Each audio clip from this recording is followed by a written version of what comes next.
பிதா குமாரன் பரிசுத்த ஆவியானவர் நம்மை ஆசீர்வதித்து காப்பாராக. நாம் அனைவரும் கண்களை மூடி ஜெபம் செய்வோம்.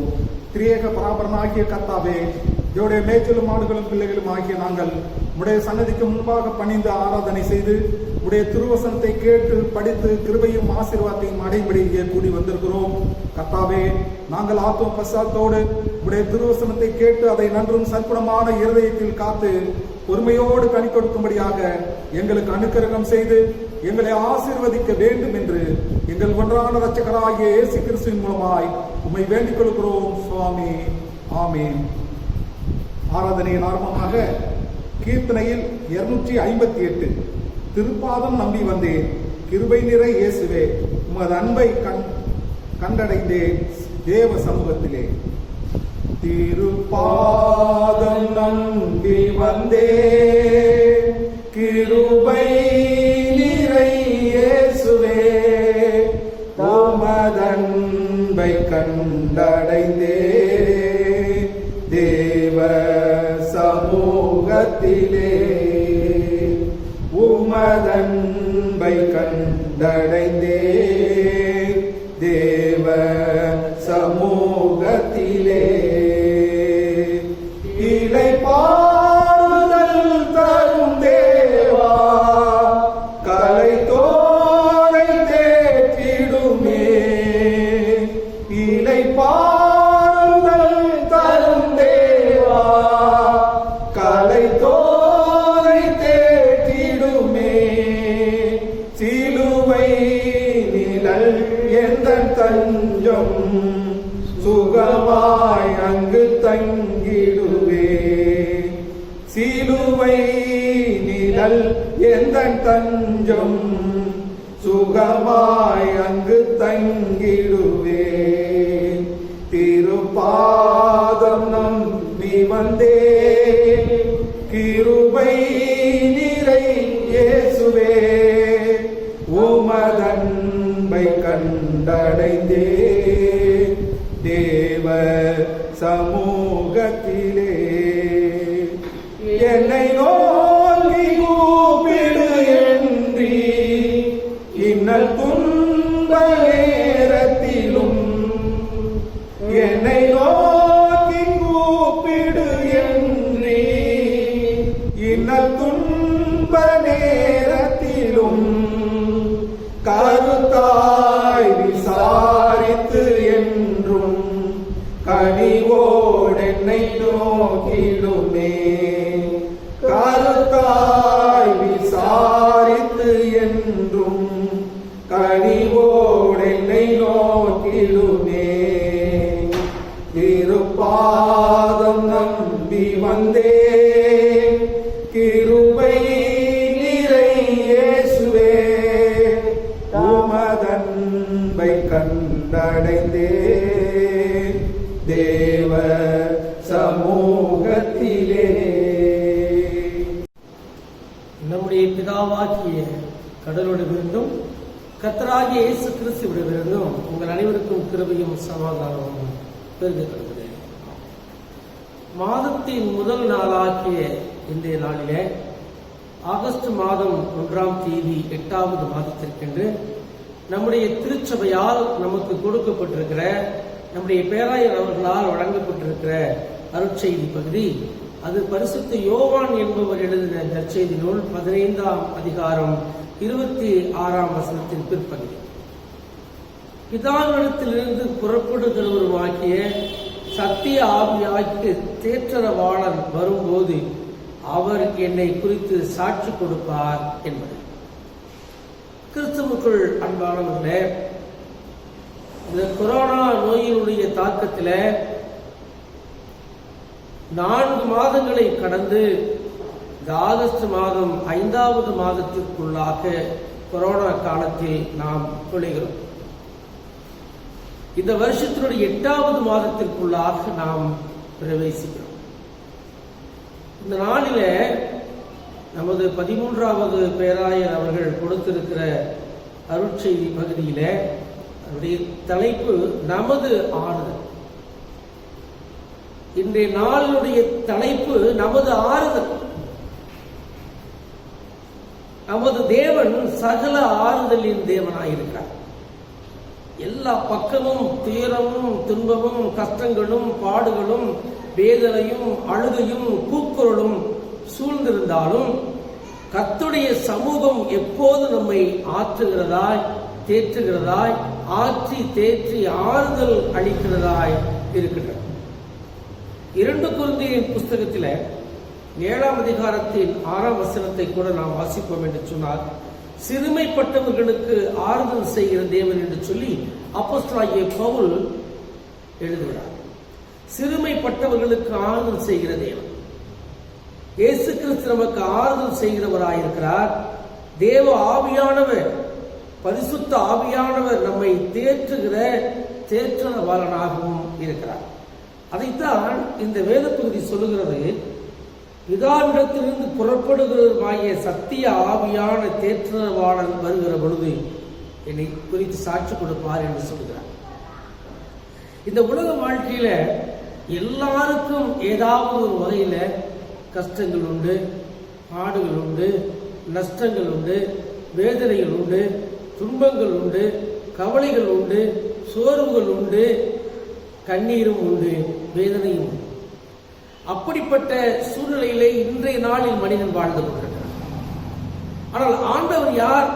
அவர் எல்லாவற்றிலும் இருந்து நமக்கு தேர்தலை கொண்டு வந்து ஆறுதலோடு கூட நம்மை ஆறுதல் படுத்தி கலங்காதை திகையாதை நான் ஒரு தேவன் என்று சொல்லுகிற ஆண்டவராயிருக்கிறார்.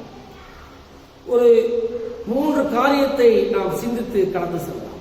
ஒன்று என்னவென்று சொன்னால், லூக்கா 9ஆம் அதிகாரத்தில் 11ஆம் வசனம் தொடங்கி 15 வரைக்கும் வாசிக்கிறீர்களானால் நாயில் ஒரு விதவியை குறித்து அந்த பகுதியிலே சொல்லப்படுகிறார். இவருடைய நிலைமை மிகவும் பரிதாபமானது. அவளுக்கு ஒரே மகன், கணவரை இழந்து விட்டால் தனக்கென்று துணையும் ஆறுதலுமாய் இருந்த அந்த மகனையும் இழந்து விட்டான். மரணத்தில் பறிகொடுத்து துடித்து அழுது கொண்டிருக்கிறான். அழுத அவளை ஆண்டவராய் இயேசு கிறிஸ்து கண்டு ஆறுதல் படுத்தியது மட்டுமல்ல, நீ கவலைப்படாதே என்று சொன்னவர் மாத்திரமல்ல, அந்த மகனை உயிரோடு எழுப்பி மீண்டுமாய் புதிய ஜீவனோடு கூட அவருடைய மகனாய் அந்த விதவைக்குரிய கையில் கொடுத்தால் அவள் ஆறுதல் அடைந்து தேறுதலை பெற்றுக்கொண்டு ஆண்டவருக்கு எவ்வளவாய் நன்றி சொல்லி இருப்பார்.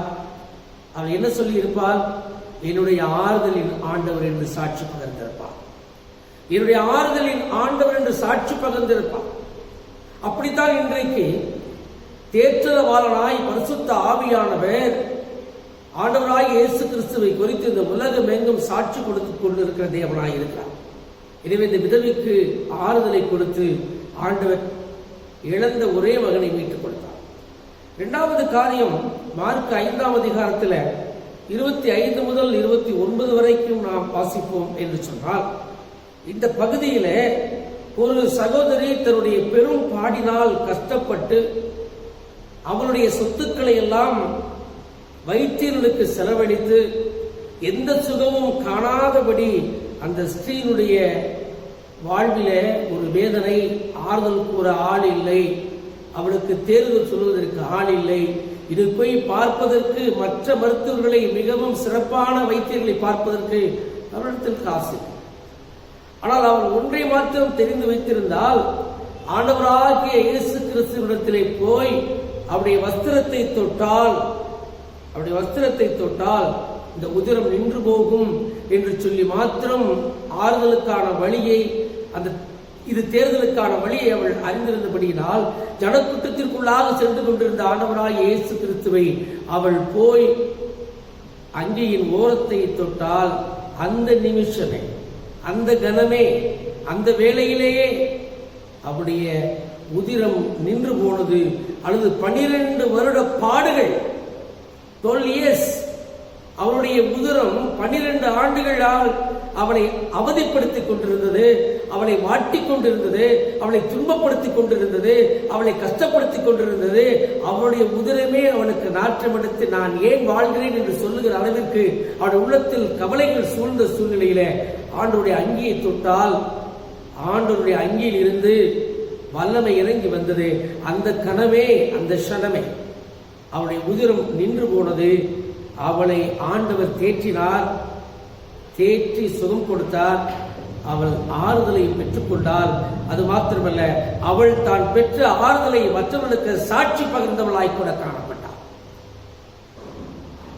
எனவே இந்த 12 வருஷ பாடுகள் நீங்குவதற்கு காரணம் கிறிஸ்துதான் என்பதை அவள் அந்த பகுதி முழுவதும் தனக்கு எட்டிய மட்டும் அவள் சாட்சி பகிர்ந்தாள் என்று நாம் பார்க்கிறோம். மூன்றாவதாக யோவான் 8ஆம் அதிகாரத்தில் 3 முதல் 11 வசனங்கள் சொல்லுகிறது. விபச்சாரத்தில் கையும் மெய்யுமாய் பிடிக்கப்பட்ட பெண்ணை இயேசுவிடத்தில் கொண்டு வருகிறார். இப்படி விபச்சாரத்தில் கையும் மெய்யுமாய் பிடிக்கப்படுகிற பெண்ணை கல்லெறிந்து கொள்ள வேண்டும் என்பது மோசேயினுடைய சட்டம். அப்பொழுது அவர்கள் எல்லாரும் சேர்ந்து ஆண்டவரிடத்தில் இவனை கல்லெறிந்து கொள்ளப்பட வேண்டும் என்றார்கள். அதற்கு ஆண்டவர் கேட்ட ஒரே பதில், உங்களில் எவன் பாவம் செய்யவில்லை, உங்களில் எவன் பாவம் இல்லாதவனாய் இருக்கிறானோ அவன் முதலில் இந்த பெண் மீது கல்லெறிய வேண்டும், எரியுங்கள் என்று சொல்லுகிறார். மனது குத்துண்டு அங்கு வந்திருந்த சிறியோர் முதல் பெரியோர் வரைக்கும் கடந்து போய்விட்ட பிறகு அங்கு பாவமும் பரிசுத்தமும் சந்திக்கிறார். இந்த பாவியாகிய பெண்ணும் பரிசுத்தராகிய இயேசு கிறிஸ்துவும் 2 பேர் மாத்திரம் இருக்கிறார்கள். இங்கே சந்திக்கிறது பாவமும் பரிசுத்தம். அப்ப பதட்டத்தில எல்லாரும் சென்ற பிறகு ஆண்டவர் சொன்னார், உன்னையும் நான் ஆக்கினைக்குள்ளாக தீர்க்கிறேன். அதான் ஆண்டவர் சொல்லுகிற வார்த்தை. ஆண்டவர் கொடுக்கிற ஆறுதல், ஆண்டவர் கொடுக்கிற தேர்தல் என்னவென்று சொன்னால், நானும் மோசேயின் சட்டப்படி உன்னை கல்லெறிந்து கொள்ள அனுமதிக்கவில்லை, நான் உன்னை மன்னிப்பளித்தேன், இனி பாவம் செய்யாதே. நான் உன்னை மன்னித்து உனக்கு சொல்லுகிற ஒரே ஆலோசனை கட்டளை என்னவென்று சொன்னால், இனி பாவம் செய்யாதே, இன்றோடு நீ பரிசுத்தமாகி வீட்டிற்கு போ, உனது அன்றாட வேலைகளை கவனி, ஒரு நல்ல பெண்ணாய் வாழ், மற்றவனுக்கு சாட்சியாய், ஓ இவள் இப்படி வாழ்ந்தவள் ஆயிற்றே, இப்ப இன்னும் இப்படி இவ்வளவு பரிசுத்தமாகி விட்டாள் என்று எல்லாரும் உன்னை குறித்து சாட்சி சொல்கிற அளவிற்கு, நீனும் சாட்சி சொல்கிற அளவிற்கு வாழ வேண்டும் என்று சொல்லி ஆறுதல் படுத்தி, ஆண்டவர் இனி பாவம் செய்யாதே என்று சொல்லி கல்லெறிப்பட்டு சாக வேண்டிய அந்த பெண்ணை ஆறுதல் படுத்தி காப்பாற்றி அனுப்பினார் என்று சொல்லி பார்க்கிறோம். இயேசு கிறிஸ்துவானவர் எப்பொழுதுமே ஆழமான அன்போடும் மன உருக்கத்தோடும் ஏழை மக்களை தேவையில் சந்தித்து ஆறுதல் சொல்லுகிறவராகவே காணப்படுகிறார். ஆறுதல் என்ற வார்த்தைக்கு அர்த்தத்தை ஆராய்ந்து பார்த்தார். அது இரக்கம் பாராட்டுவதை குறிக்கிறது, அது தேற்றுவதை குறிக்கிறது, அது திடப்படுத்துவதை குறிக்கின்றது. தாவீது ராஜா சொன்னான் 94ஆம் சங்கீதத்தில் 19ஆம் வசனத்தில், என் உள்ளத்தில் விசாரங்கள் பெருகையில, என் உள்ளத்திலே கவலைகளும் கஷ்டங்களும் வேதனைகளும் மனபாரங்களும் பெருகையில உம்முடைய ஆறுதல்கள் என் ஆத்மாவை தேற்றுகிறது என்று எழுதி வைத்திருக்கிறார். தாவீது ராஜாவிற்கு இருக்கிற ஒரு சிறப்பான காரியம் என்னவென்று சொன்னார், அவன் எதையுமே இந்த உலகத்திற்கு மறைக்கவில்லை. அவனை குறித்து எந்த ஒரு சிறு தவறையும் பாவத்தையும் குற்றத்தையும் அவன் செய்த எல்லாவற்றையும் ஆண்டவரிடத்திலே சொல்லி அறிக்கையிட்டு மன்னிப்பு கேட்டு ஆண்டவரிடத்தில் இந்த ஆறுதலை பெற்றுக் கொண்டதை போல வேறு யாரும் இந்த உலகத்தில் பெற்றுக் கொண்டிருக்க முடியாது. என் உள்ளத்தில், அவன் சொல்லுகிறான், என் உள்ளத்தில் விசாரங்கள் பெருகுகையில உம்முடைய ஆறுதல்கள் என் ஆத்மாவை தேற்றுகிறது என்று சொல்லி அவர் ஆறுதலின் தேவன், அவர் ஆறுதல் செய்கிறவர், தம் கரத்தால் கண்ணீரை துடைக்கிறவர், அவர் நம்மை துயரத்தில் மூழ்குபடி ஒரு காலம் செய்ய மாட்டார். அப்போஸ்தலனாகிய பவுல் ஒரு வார்த்தை சொல்கிறார் 2 கொரிந்தியரில் 1ஆம் அதிகாரத்தின் 3-4, தேவனால் எங்களுக்கு அருளப்படுகிற ஆறுதலினாலே, ஊழியத்தில் இருக்கிற ஊழியக்கார பிள்ளைகள் சொல்ல வேண்டிய வார்த்தை, தேவனால் எங்களுக்கு அருளப்படுகிற ஆறுதலினாலே எந்த உபத்திரவத்திலாகிலும் அகப்படுகிறவர்களுக்கு நாங்கள் ஆறுதல் செய்ய திராணி உள்ளவர்களாக இருக்கும்படி ஆண்டவராகிய கிறிஸ்து எனும் இரட்சகரே எங்களுக்கு ஆறுதல் செய்கிறவராயிருக்கிறார். இதை காட்டில் ஒரு பெரிய சாட்சி நாம் பார்க்க முடியாது. அப்போஸ்தலனாகிய பவுலுடைய சாட்சி, தேவனால் எங்களுக்கு அருளப்படுகிற ஆறுதலினாலே உபத்திரவத்தில் மாட்டிக்கொண்டிருக்கிற எந்த ஒரு சபையாரையும், எந்த ஒரு வீட்டாரையும், எந்த ஒரு சகோதரரையும், எந்த ஒரு சகோதரியையும், எந்த ஒரு விசுவாசியையும், எந்த ஒரு நம்பிக்கையின் பிள்ளையும் நாங்கள் ஆறுதல் செய்ய திராணி உள்ளவர்களாக இருக்கும்படி அவரே எங்களுக்கு ஆறுதல் செய்கிறார். அப்படியானால் இன்று உலகமே ஆறுதலுக்காக ஏங்கி தவித்துக் கொண்டிருக்கிறது. காரணம், உலகமே பயத்தின் பிடியில், கொரோனா நோயின் பயம் மக்களை வாட்டி வதைக்கிறது. நோய்க்கு தடுப்பு மருந்து இல்லை, அல்லது தடுப்பு ஊசி இல்லை, நோய்க்கு இன்னும் மருந்து கண்டுபிடிக்கவில்லை. உலகம் கவலையில் மனவேதனையில் வீழ்ந்துள்ளது. ஆனால் நீங்கள் ஆண்டவராகிய இயேசு கிறிஸ்துவை நம்புவீர்களானால், விசுவாசிப்பீர்களானால், அவர் ஆறுதல் கொடுப்பவர். இயேசு கிறிஸ்துவனை நம்மை ஒப்புக் கொடுப்போமையானால் ஆறுதல் செய்து, தேறுதல் செய்து, நம்மை வழி நடத்தி, ஆறுதல் படுத்தி நம்மை அதிகமாய் ஆசீர்வதித்து காக்கிற ஆண்டவர் ஆகியிருக்கிறார். அப்படிப்பட்ட ஆண்டவரிடத்தில் ஆறுதலை தேடுவோம். அப்படிப்பட்ட ஆண்டவரிடத்தில் ஆறுதலை பெற்றுக்கொள்வோம். அப்படிப்பட்ட ஆண்டவரே நமக்கு ஆறுதல் செய்து ஆசீர்வதித்து ஆண்டு காப்பாராக. ஆமென். ஜெபம் செய்வோம். கிருபையும் இரக்கமும் அன்பின் கடவுளே, ஆறுதலையும் தேர்தலையும் கொடுக்கின்ற எங்கள் அன்பின் ஆண்டவரே, அப்பா, கடந்த 7 மாதங்கள் எங்களோடு கூட இருந்து இது 8வது மாதத்திற்குள்ளாக எங்களை அழைத்து வந்த தெய்வத்திற்கு நான் நன்றி கூறுகிறோம். ஆண்டவரே, இந்த கொரோனா காலத்தில் நாங்கள் 5வது மாதத்திற்குள் போகிறோம். 4 மாதங்களை மாற்றி வதைத்தால் நீர் எங்களோடு கூட இருந்து எங்களை ஆறுதல் படுத்தினபடியினால், எங்களை தேற்றினபடியினால் நாங்கள் கொரோனா நோயிலிருந்து தப்பித்து நமக்கு சாட்சியாக நிற்க உதவி செய்ததற்காக நமக்கு நன்றி செலுத்துகிறோம். அன்பின் ஆண்டவரே, உலக மக்கள் எல்லாம் இந்த கொரோனாவினால் பாதிக்கப்பட்டு அவதியுற்று வேலைக்கு செல்ல முடியாமல், உழைக்க முடியாமல், பிழைக்க முடியாமல், ஆராதிக்க முடியாமல், ஆலயங்களுக்கு செல்ல முடியாதபடி தடை செய்யப்பட்டு காணப்படுகிற இந்த வேளையில தேவனே உலகத்து மக்கள் ஒவ்வொருவருக்கும் ஆறுதலை கொண்டு வந்து அவர்களை தேற்றி சமாதானத்திற்குள் அழைத்து வர வேண்டும் என்று நாங்கள் வேண்டிக் கொள்வோம். அன்பு நிறைவா, விரைவிலே இந்த கொரோனாவிற்கு தடுப்பூசியும், விரைவிலே ஆண்டவரே இந்த கொரோனாவிற்கு வேண்டிய மருந்துகளையும் தயாரிக்க வல்லுநர்களுக்கு தேவையான ஞானத்தை அறிவி கொடுத்து ஆசீர்வதியும். ஆண்டவரே, நீர் எங்களுக்கு போதுமானவராய் இருப்பீரார். இந்த புதிய மாதத்தில் புகுகிற உங்களுடைய பிள்ளைகள் ஒவ்வொருவருக்கும் நீர் போதுமானவராய் இருந்து நான் உன்னை ஆசீர்வதிக்கவே ஆசீர்வதித்து உன்னை ஆறுதல் படுத்துவேன் என்று சொல்லி பிள்ளைகளை வழி நடத்துகிறார். தொடர்ந்து உடைய கிருபைகளை தாங்கட்டும், வழி நடத்திட்டு பலப்படுத்திட்டோம். இயேசுவின் நாமத்தில் கேட்கிறோம் ஜீவனுள்ள நல்ல பிதாவே. ஆமென். பரமனின் பிதாவே, உம்முடைய நாமம் பிரஸ்தப்படுவதாக, ராஜ்யம் வருவதாக, உம்முடைய சித்தம் பரமனை செய்யப்படுகிறது செய்யப்படுவதாக. சோதனைகள் பிரவேசிக்க பண்ணாதலும் தீமையுடைய சர்ச்சைகளும் ராஜ்யமும் வல்லமையும் மகிமையும் என்னென்னைக்கும் சுவாமி. ஆமென். கர்த்தரானவர் உங்களோடு இருப்பாராக.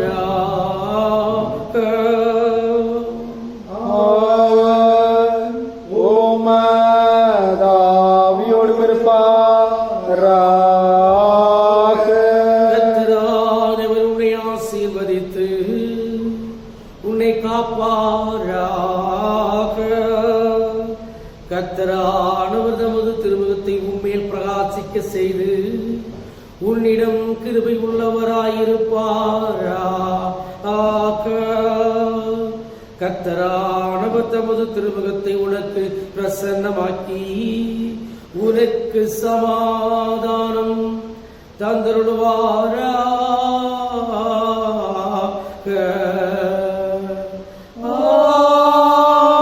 ஆமென்.